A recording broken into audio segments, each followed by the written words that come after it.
Saludos a todas y todos. Les hablo de acá del Congreso Europeo de Cardiología en la ciudad de Barcelona, que acaba de comenzar el día de hoy y en un esfuerzo conjunto de todos los que estamos asistiendo a este congreso, vamos a estarle enviando cápsulas de los diferentes estudios, los principales estudios que se están presentando en este importante Congreso de la Cardiología.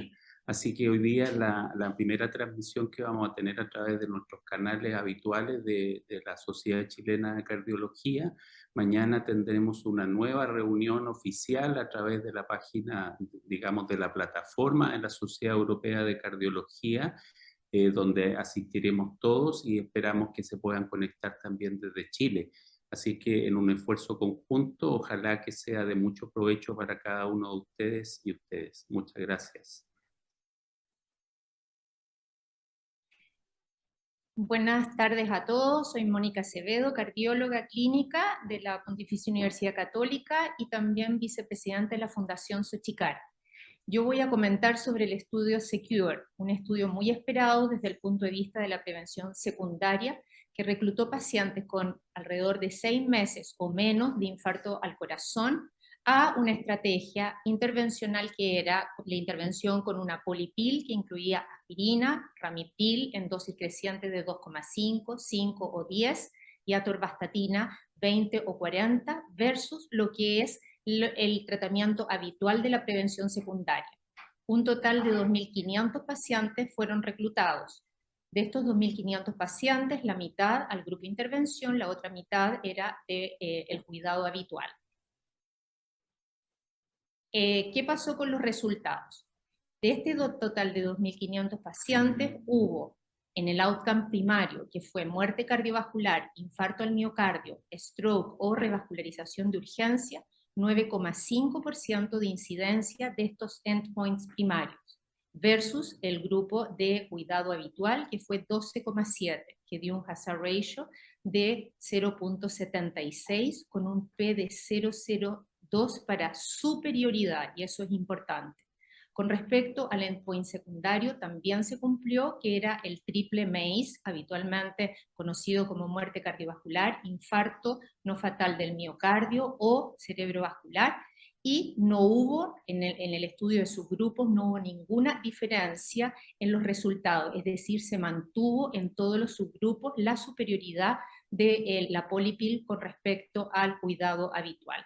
¿Qué nos deja este estudio? Este estudio es tremendamente importante para aquellos países de bajo nivel socioeconómico e intermedio, podría serlo también para nuestro país Chile. ¿Por qué? Porque después de la pandemia se vio que hasta un 40% de los pacientes no podían acudir a sus controles e incluso algunos se quedaron sin medicamentos. Esta sería una estrategia tremendamente efectiva y beneficiosa para estos pacientes. La polipil demostró ser efectiva y probablemente la única diferencia, o lo que eso dijeron sus autores, es que hubo una mejor adherencia del grupo tratado. Muchas gracias. Hola, soy la doctora Paola Barleta, soy médico cardiólogo y soy jefe del Centro Cardiovascular del Hospital de Ipreca y estoy feliz de estar en este congreso hoy día comentándoles un trabajo que se presentó en la sesión de Hotlines relacionado un poco a la prevención y a la hipertensión. Voy a hablarles del estudio TIME, que significa el tiempo en administración de un tratamiento usual para hipertensión, si es en la mañana o en la tarde y si existe una diferencia en eventos cardiovasculares. Este estudio nace en el seno, lo fue presentado por el doctor Thomas McDonald, y nace en el grupo de la Sociedad Británica de Cardiología, y un grupo muy sólido en hipertensión. ¿Por qué se da esta hipótesis? Esta hipótesis nace de estudios, en especial estudios que fueron realizados en España, llamado el estudio Hermida, en el cual se había observado a través de un estudio randomizado, pero más pequeño en número, un beneficio cardiovascular, tanto de control de presión y cardiovascular en eventos, de administrar la dosis en la noche.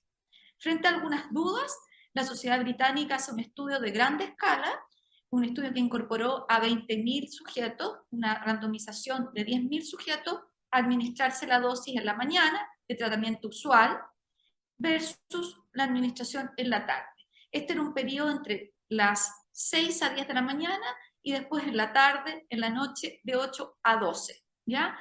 Lo importante era que fue un estudio basado en randomización, ciega pero abierta, open label, y con un sistema importante en el cual fue el chequeo de screening, de consentimiento y de seguimiento a través de una vía online email. Eso lo explicaba muy bien el presentador y estará después posiblemente en la web, detallado. Lo importante era saber si había una diferencia en el endpoint combinado de eventos cardiovasculares. Esto significa infarto, hospitalizado, accidente vascular, hospitalizado o muerte cardiovascular.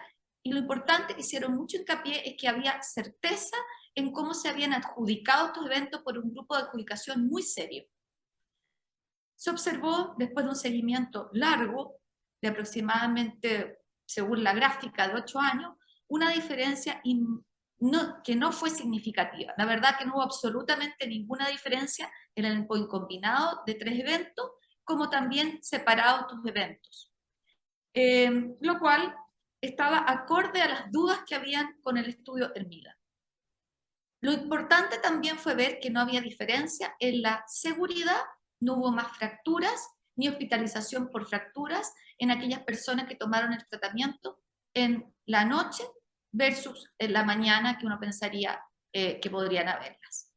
Por lo tanto, el estudio fue muy serio y apuntó a que lo importante es tomar el medicamento y no nos importa tanto el horario del día.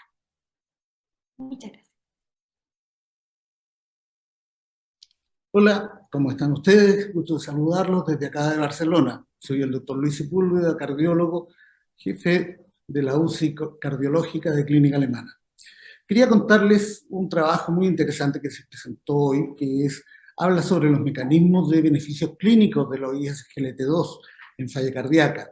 Y este estudio se hizo utilizando los datos del estudio EMPEROR-Reduce. Sabemos que se han propuesto muchas vías de acción de los ISGLT2. Inicialmente sabíamos que excretaba sodio y azúcar por la orina, con lo que dejaba un balance negativo en los pacientes, disminuyendo un poco levemente la presión y disminuyendo el edema. Y la gracia era que esto daba más o menos 140.000 equivalentes por litro de sodio.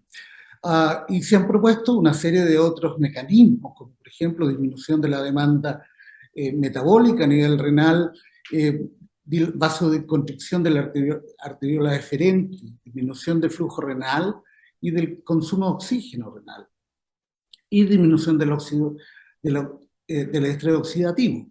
También se han descrito una serie de mecanismos sistémicos, como son el aumento de la eritropoyetina, mejor utilización del hierro en pacientes con falla cardíaca, disminución de los parámetros inflamatorios, disminución de los parámetros fibróticos y del estrés oxidativo sistémico. Pero a nivel cardiológico también se han propuesto diferentes mecanismos de acción. Algunos de ellos tienen que ver con cambios hemodinámicos, disminución de la poscarga, disminución de la precarga, pero también hay varias postulaciones que hablan de que el metabolismo a nivel miocardio mejoraría significativamente con este grupo de fármacos. Básicamente, en el estudio fisiopatológico de las enfermedades y búsqueda de los mecanismos de acción, lo que hicieron en este estudio básicamente buscaron diferentes proteínas que participan en la fisiopatología de la enfermedad. Sabemos que las proteínas vienen de un genoma, de la transcripción, y en este minuto nuestra capacidad está en determinar estas proteínas, cuáles son, y ofrecer algún tratamiento, intentar un tratamiento. Y es así como este estudio permitió encontrar varios mediadores que tienen diferentes mecanismos de acción. Por ejemplo, a nivel de la nefroprotección hay una mayor reabsorción proximal tubular del sodio, hay una mitigación de la injuria renal y de la inflamación y la fibrosis, sobre todo disminuyendo un mediador que se llama KIM-1. Además, hay una promoción de la autofagia renal, de la integridad tubular y la regeneración tubular. Y a nivel miocardio, varios biomarcadores salieron con cambios significativos. Algunos de ellos promocionan la autofagia cardíaca e inhiben la apoptosis celular, mejoran la renovación y la reparación gracias a mejorías en el metabolismo energético, mitigan el estrés oxidativo y mejoran la salud mitocondrial. Además, disminuyen o inhiben la inflamación y la fibrosis a nivel miocárdico. Por lo tanto, esta serie de mecanismos explican o tratan de explicar cuáles son los beneficios finales del ISGLT2 a nivel miocardio, que es una cuestión que todavía queda por definir. Muchas gracias. Buenas tardes a todos. Les voy a presentar el ensayo presentado el día de hoy que se llama Perspective, presentado por el profesor John McMurray en el seno del Congreso Europeo de Cardiología. El fundamento para la realización de este estudio tiene que ver con que la neprilicina se postula que tiene un rol en la degradación de beta-amiloide en el cerebro y por lo tanto sacubitril podría teóricamente aumentar el depósito de placas de beta-amiloide en el cerebro y aumentar el riesgo de enfermedad de Alzheimer. Hay estudios preliminares sobre este punto, pero en realidad son más a corto plazo. ¿Cuáles son las características de este estudio? Es un ensayo clínico intervencional, randomizado, paralelo, control activo, doble ciego y el propósito primario es tratamiento y se denomina estudio multicéntrico randomizado doble ciego, control activo para evaluar los efectos de sacubitril/valsartán comparado con valsartán sobre la función cognitiva en pacientes con insuficiencia cardíaca y fracción de eyección ventricular izquierda preservada. ¿Cuáles fueron los criterios de inclusión? Se consideraron pacientes mayores o iguales que 60 años con insuficiencia cardíaca con FEI preservada, es mayor, aquí se definió como mayor o igual que 40%, niveles de péptido natriurético NT-proBNP sobre 200 picogramos por mililitro y con evidencia de funcionamiento adecuado para completar todas las evaluaciones que consideraba el estudio.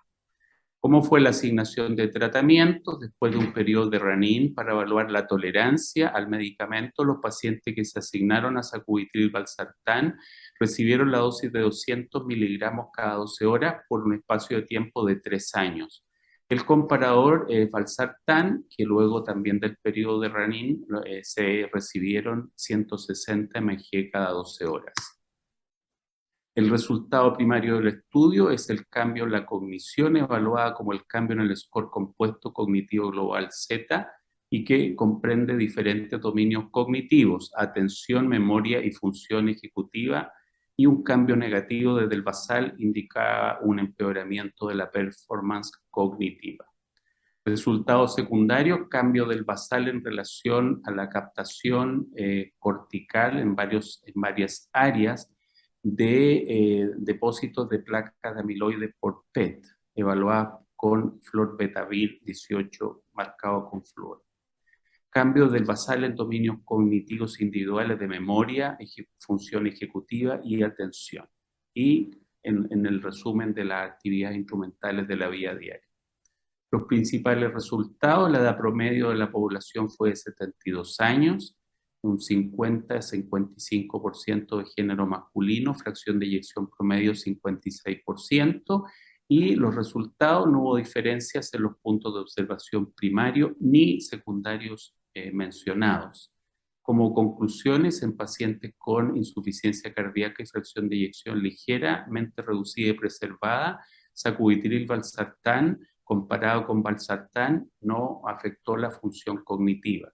El depósito de beta-amiloide en el cerebro usando PET tiende a ser menor en pacientes con sacubitril/valsartán comparado con valsartán. El sacubitril/valsartán es bien tolerado y no hubo diferencia en el riesgo de deterioro cognitivo con la inhibición de la neprilicina debido a la acumulación de beta-amiloide. Estos son los resumen de este importante estudio, que era una pregunta que siempre había circulando respecto al impacto de este medicamento en forma crónica sobre la función cognitiva. Muchas gracias y con esta presentación concluimos los reportes del día de hoy, dejándolos cordialmente invitados para que mañana se conecten a las 9:30 hora de Chile. Será la transmisión en vivo desde la plataforma del Congreso Europeo, del Congreso de la Sociedad Europea de Cardiología. Muchas gracias por su atención y en nombre de cada uno de los expositores y expositoras de esta tarde. Hasta luego.